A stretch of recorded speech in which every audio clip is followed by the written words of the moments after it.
Hello everyone, welcome to my channel. आज हम इस वीडियो में छत्तीसगढ़ के इतिहास की सीरीज को आगे बढ़ाते हुए मौर्य काल एवं छत्तीसगढ़ में मौर्यकालीन साक्ष्यों को डिटेल में डिस्कस करेंगे। डिटेल में समझेंगे कि छत्तीसगढ़ में ऐसे कौन कौन से प्रमाण मिले हैं जिससे यह पता चलता है कि छत्तीसगढ़ वाले क्षेत्र में मौर्य काल के राजाओं का राज था। यहाँ पे मौर्यकालीन जो शासक थे उनके बहुत सारे प्रमाण मिले हैं। सो एक एक करके डिटेल में डिस्कस करेंगे, डिटेल में इंपॉर्टेंट पॉइंट समझेंगे जो बहुत इंपॉर्टेंट है एग्जाम के पर्सपेक्टिव से। यहां से डायरेक्ट क्वेश्चंस पूछे जाते हैं। सो मौर्य काल के बारे में कुछ पॉइंट्स हम डिस्कस कर लेते हैं। मौर्य काल आपको पता है भारत के प्रमुख राजवंशों में से एक राजवंश था मौर्य काल, ठीक है, मौर्य राजवंश। सो मौर्य काल कब से कब तक चला? 322 ईसा पूर्व से लेकर 185 ईसा पूर्व तक भारत में मौर्य काल जो है स्थापित था, ठीक है। तो मौर्य काल क्या था? इससे पहले जो जिस क्षेत्र में मौर्य काल मौर्य वंश फैला हुआ है, इससे पहले नंद वंश था, ठीक है। तो नंद वंश को चंद्रगुप्त मौर्य ने 322 ईसा पूर्व में, ठीक है, उनको हरा कर जो है मौर्य वंश की स्थापना की थी चंद्रगुप्त मौर्य ने। उसके बाद जो है बिंदुसार आए, उसके बाद अशोक आए। सो अशोक से संबंधित कुछ जो है इंपॉर्टेंट पॉइंट्स जो है हमको प्राप्त हुए हैं छत्तीसगढ़ में, छत्तीसगढ़ के संदर्भ में, ठीक है। तो ये जो मौर्य काल था, ये जो मौर्य वंश थे, ये जो राजवंश थे, ये छत्तीसगढ़ से प्रत्यक्ष रूप से संबंधित नहीं थे। छत्तीसगढ़ के कोई क्षेत्रीय राजवंश नहीं थे, बल्कि ये जो है पूरे भारत के राजवंश थे, ठीक है। पूरे भारत में इनका राज था, ठीक है। भारतवर्ष के राजवंश थे, ठीक है। तो लेकिन हम यहाँ पे क्या पॉइंट डिस्कस करेंगे कि इस मौर्य काल में छत्तीसगढ़ से कौन कौन से प्रमाण मिले हैं, छत्तीसगढ़ से रिलेटेड कौन कौन से इंपॉर्टेंट पॉइंट हैं। सो जो अशोक है, इनका कार्यकाल था 273 ईसा पूर्व से लेकर 236 ईसा पूर्व तक इनका कार्यकाल था। और इस समय क्या था, इनका जो पूरा साम्राज्य फैला हुआ था वो जो आंध्र प्रदेश वाला साइट है, कलिंग, ठीक है, उड़ीसा उसमें मुख्य भाग था, और छत्तीसगढ़ का कुछ भाग जो है इसके कलिंग क्षेत्र के अंतर्गत आता था। इसके अलावा रूपनाथ जो जबलपुर वाला क्षेत्र है ये था। इतना इनका साम्राज्य क्षेत्र था। तो इसमें जो कलिंग क्षेत्र था, ये उड़ीसा जो है मुख्य भाग था, लेकिन छत्तीसगढ़ का कुछ भाग भी इसमें आता था। तो इससे ये प्रूफ होता है कि अशोक का जो क्षेत्र था, ठीक है, उसमें छत्तीसगढ़, उनका जो शासन जो था, उनका जो साम्राज्य था, उसमें छत्तीसगढ़ का कुछ भाग भी आता है, ठीक है। ये पॉइंट यहाँ पे कवर होता है। ये प्रूफ होता है कि छत्तीसगढ़ का क्षेत्र जो है अशोक के क्षेत्र के अंतर्गत कुछ भाग आते थे, ठीक है। ये यहां से पता चलता है। और ये हमको कहां से पता चला? अशोक के शिलालेख से ही ये पॉइंट्स जो है हमको प्राप्त हुए हैं, ठीक है। तो ये एक पॉइंट आपको ध्यान रखना है अशोक के बारे में, ठीक है, जो मौर्य काल के एक शासक थे, ठीक है।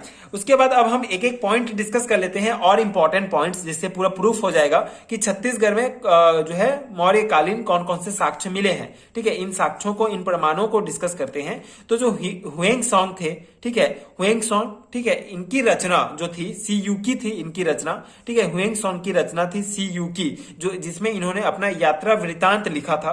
तो उनमें उसमें भी मौर्य काल में जो है मौर्य काल में छत्तीसगढ़ का वर्णन मिलता है। मतलब ये जो सियुकी था, ये जो सियुकी था, इनका जो रचना था, ठीक है, जिसमें इन्होंने यात्रा वृतांत लिखा है, उसमें भी इस क्षेत्र का उल्लेख किया गया है जो मौर्यकालीन थे। तो इससे भी ये पता चलता है कि छत्तीसगढ़ का उल्लेख, ठीक है, मौर्य काल में हुआ है। इसके अलावा मौर्यकालीन सिक्के प्राप्त हुए हैं। छत्तीसगढ़ में बहुत सारे मौर्यकालीन सिक्के प्राप्त हुए हैं। मयूर चिन्ह का अंकन है इस सिक्कों में। तो ये जो है मेनली जो है चांदी के आहट सिक्के प्राप्त हुए। आहट सिक्के मतलब कि संपीड़ित मुद्रा भी इसे कहा जाता है। मतलब जो भी चिन्ह होगा इस सिक्के में उसको पीट कर बनाया जाता है, तो उनको आहट सिक्के कहा जाता है। जो चांदी के आहट सिक्के मिले हैं अकलतारा, वहां पे 259 जो है चांदी के सिक्के मिले हैं जो मौर्यकालीन है। ठठारी में 253 सिक्के मिले हैं। बारगांव तारापुर में 15 सिक्के मिले हैं। बारगांव में भी सिक्के मिले हैं। आरंग एवं उड़ेला क्षेत्र में जो है मौर्यकालीन सिक्के मिले हैं। तो इससे भी ये प्रूफ होता है कि छत्तीसगढ़ में इनका शासन था, ठीक है। और ये जो अकलतारा एवं ठठारी है, जांगीर चांपा जिले के अंतर्गत आते हैं। बारगांव तारापुर ये रायगढ़ क्षेत्र जिले के अंतर्गत ये क्षेत्र है। और आरंग एवं उड़ीला जो है रायपुर जिले के अंतर्गत आते हैं। तो यहाँ पे जो है चांदी के आहत सिक्के मिले हैं, ठीक है, जो मौर्य कालीन है, जिनमें मयूर चिन्ह का अंकन है, ठीक है, ये पॉइंट्स आपको ध्यान रखना है। तीसरा जो है, मौर्य कालीन कुछ शिलालेख प्राप्त हुए हैं रामगढ़ की पहाड़ी में जोगी मारा की गुफा में। और ये जो जितने भी शिलालेख हैं, ठीक है, मौर्य कालीन जितने शिलालेख हमको प्राप्त हुए हैं छत्तीसगढ़ में, उनमें जो उनका जो भाषा था वो पाली भाषा था, और उनके जो लिपि थी, उस शिलालेख में जो लिपि थी वो ब्राह्मी लिपि थी, ठीक है, ये पॉइंट्स आपको ध्यान रखना है।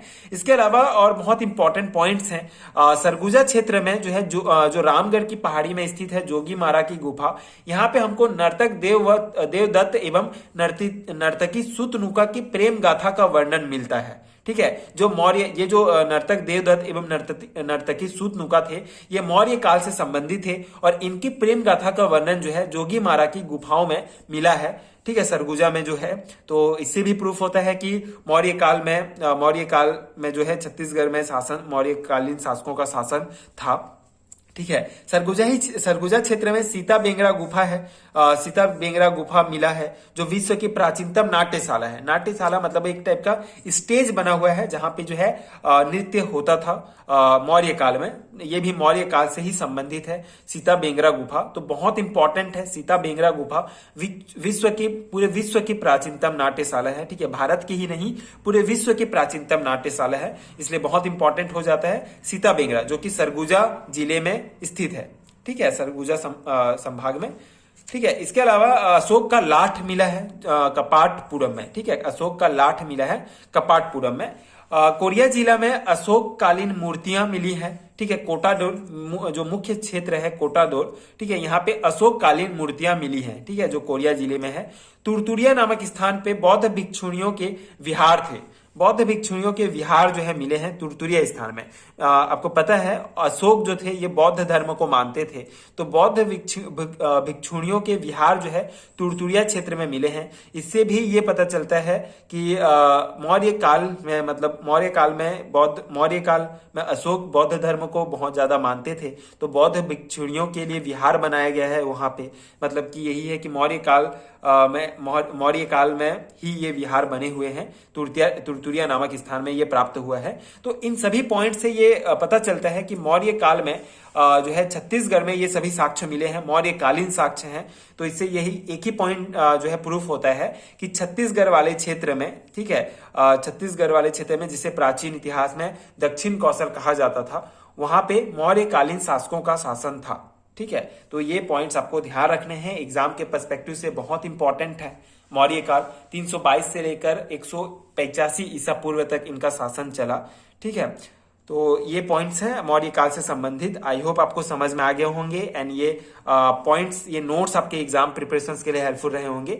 एक दो बार वीडियो आप देखेंगे, रिवाइज करेंगे बार बार इन पॉइंट्स को आप अपने नोट्स बना के, तो बहुत इजीली आपको ये याद हो जाएंगे, एंड एग्जाम में ये पॉइंट्स से अगर क्वेश्चंस आते हैं तो आप इजीली बना सकते हैं।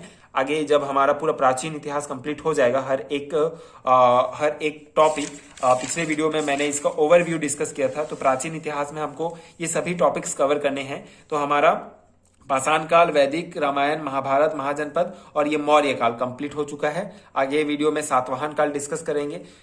जब ये पूरा कंप्लीट हो जाएगा तो इसके बाद हम ऑब्जेक्टिव टाइप क्वेश्चंस भी डिस्कस करेंगे, जिससे आपको पता चलेगा कि किस टाइप के क्वेश्चंस यहाँ से पूछे जाते हैं।